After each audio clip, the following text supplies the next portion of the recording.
Assalamualaikum warahmatullahi wabarakatuh. Bismillahirrahmanirrahim. Nama saya Fikri Ahmad Fauzi. NIM saya 21030200002. Di sini saya akan menjawab pertanyaan yang telah diberikan oleh dosen pengampu Bapak Masud.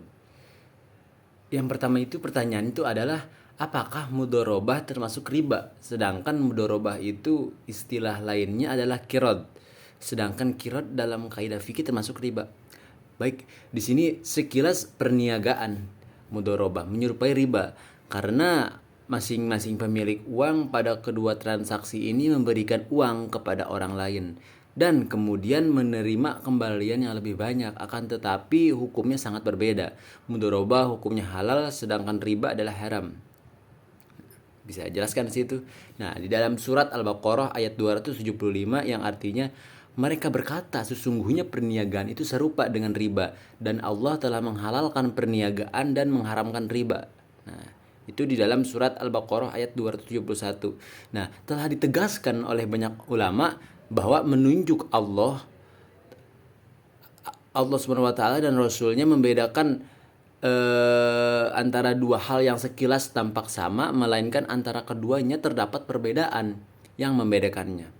Sebagaimana dalam syariat menyamakan antara dua hal, melainkan antara keduanya terdapat persamaan yang dimilikinya. Bila aturan yang telah dijelaskan di atas tadi ini yang saya jelaskan menggunakan transaksi ini, pasti akan jelas bahwa ini adalah transaksi riba.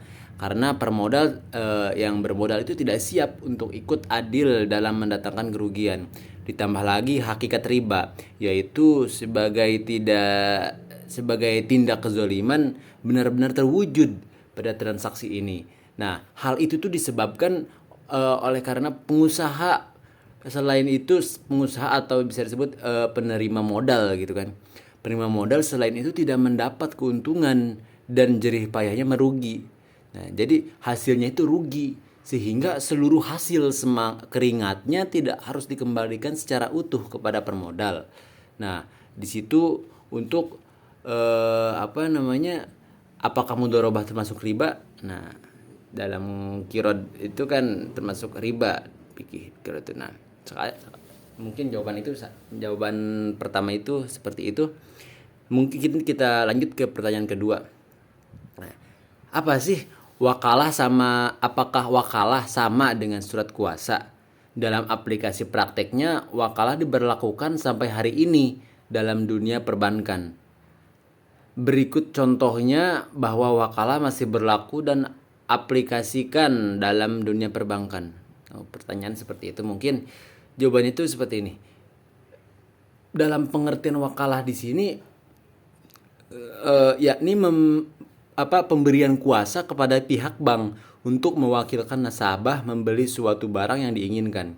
Sedangkan surat kuasa bank adalah dokumen yang digunakan untuk mewakilkan segala kepengurusan bank kepada orang lain. Nah, surat ini tuh berfungsi sebagai bukti hukum yang kuat atas perlimpahan wewenang segala keperluan yang bersangkutan dengan bank.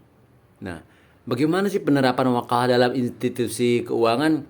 Nah, wakalah itu dapat diaplikasikan terjadi apabila nasabah memberikan kuasa kepada bank untuk mewakili.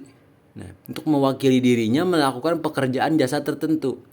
Seperti contoh, pembekuan L atau C, Letter of Credit Import Syariah and Letter of Credit Export Syariah.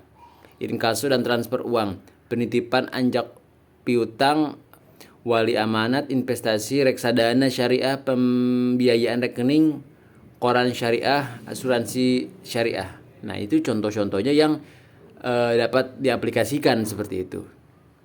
Nah, mungkin dalam wakalah sama dengan surat kuasa dan cara pengaplikasiannya, cara menggunakannya seperti itu. Contohnya juga tadi sudah disebutkan seperti yang tadi, pembiayaan rekening koran syariah, investasi reksadana syariah. Nah, mungkin segitu saja pertanyaan yang telah dosen pengampu berikan kepada saya. Jawaban saya mungkin segitu saja. Billahi taufiq wal hidayah, kurang lebihnya mohon maaf. Wassalamualaikum warahmatullahi wabarakatuh.